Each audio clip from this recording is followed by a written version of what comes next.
دوام هغه کس دی چې مور او پلار دواړه ژوندي وي، سپین ږیری پلار وي او سپین سرې مور وي، هغه همیشه د ده څخه په سرو اوښکو ناست وي، او مور او پلار یې مړه شول لیکن دی یې نه وبخښي. الله وایي دا دې د خدای په لعنت دا دې د خدای رحمت څه لري. مه کوئ ځوانان، دا ستا په کور کې چې کوم سپین ږیری بابا ګرځي دا ساده سپېره سړی، دا ته چې په شرمېږې، دا ته چې ورته وایې بابا کوټې ته مه راځه زه شرمېږم زما ماډرنه انسانان هغه ماډرنه دی چې ته وایي چې کلین شپ یې جوړ کړي ژر او بریتونه دواړه خریلي، هغه خود په پلار شرمېږي. د دې پلار اجر د الله نه وغوښت. الله وایي تر هغه ساعته زه نه راضي کېږم چې دا دې نه یې راضي کړي. رضا الله فی رضا الوالد، تر هغه ساعته زه نه، او دا هغه شخصیت دی چې ته بد ځینې وړې ته په شرمېږې.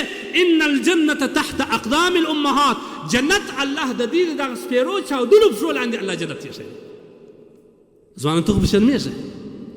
ما ته تا کیسه کړې ده، هغه یو بزرګ صحابي دغه محدث عالم وایي دی چې کله به ماښام پرېوتي د مور پښې به یې کښېکاږي، مور مې په دغه کښېکاږلو کې بده شوه، دی په ولاړی. یوه ورځ مېلمنو سره اخته دی، د مور پښې یې نه کښېکاږلې، چې راغلی مور یې بېده ده. بهر ویل اوف خدایه د څومرې غټ خدمت څخه محرومه شوم. بهر یې نور څه نه وویل چې اوس یې کښېکاږم مور مې راکښېني. د مور پښې یې لږ په ګرځو کې کړې وې، ول ده دا ژېره راواخیسته دا پښو باندې دا ستاسو مور صفا یې کړې ولاړې پرېوتې هېڅ یې نه وبل. سهار چې کله رالی دا علماو او طلباو کې بعض کسان ډېر بزرګان راپورته کېږي، بعض کسان خو طالبان ته په ډېر کم نظر باندې ګوري دا د الله تبارک وتعالی د رسول میلمانه دي.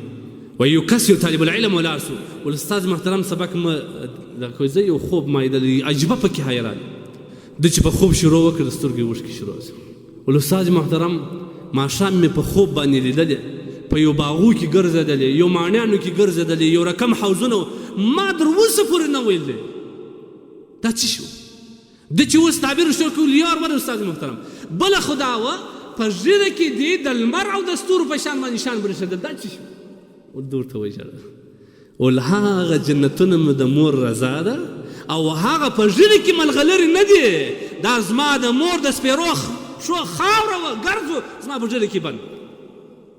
نن ما ستاسو مور په نارو ده، روژه ماته راسو مور خوارکۍ زړه یې بل کېږي ته ورځي څه ونه وایي. ولې تا د ځانه فرعون جوړ کړی دی، تا د کور یو غټ خډل له ځانه جوړ کړی دی چې راسې کور ته راننوځې ټول ستاسې په وام کې. ولې تا روژه نه ولې دا نور د خدای مخلوق نه دی.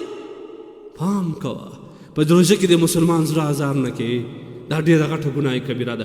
د کعبې شریفې د نړولو له هم غټه ګناه ده چې د مسلمان بیا خاص کر د مور یا د اولادو زړه زیرول دا ډېره غټه ګناه ده، دا ډېره غټه ګناه ده.